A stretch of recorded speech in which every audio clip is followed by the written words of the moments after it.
काय करताना असं ते वारंवार मारतात. मग त्यांनी त्यावेळेस का घेतलं नाही नाव फिर्यादीमध्ये?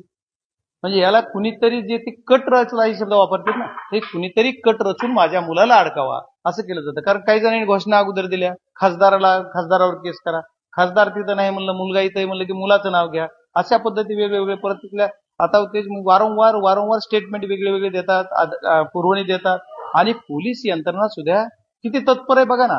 आता त्या प्रकरण काय, हे प्रकरण एका महिलेच्या अनैतिक संबंध किंवा तिच्यावर केलेल्या रेपच्या संदर्भात तिनं जी केली, माझ्यावर जी काही लैंगिक अत्याचार केला त्याच्या संदर्भातलं हे प्रकरण. तिची केस घ्यायला पोलिसांनी 14 दिवस लावले हो. चौकशी करायची. मग आरोपी पळून जाऊस तर म्हणजे आरोपी जोपर्यंत तिचा आरोपी जो आहे तो आरोपी आज सापडत नाही, आरोपी आज आणखी अटक नाही, मग त्या आरोपीला पळून जाईपर्यंत त्यांनी पोलिसांनी गुन्हा दाखल केला नाही. मग त्याला पळवून लावायचंच काम. म्हणजे पोलीस यंत्रणेतलेच काही लोक त्या आरोपीला मदत करतात असं माझं म्हणणं आहे. तर बीड जिल्ह्यामध्ये ह्या प्रकार नाही ना. आणखी आता संतोष देशमुखला एक आरोपी कुठे सापडतोय? नाही सापडत. तसाच हा आरोपी पण पळवून लावला का पोलिसांनी? काय झालं हे सांगता येत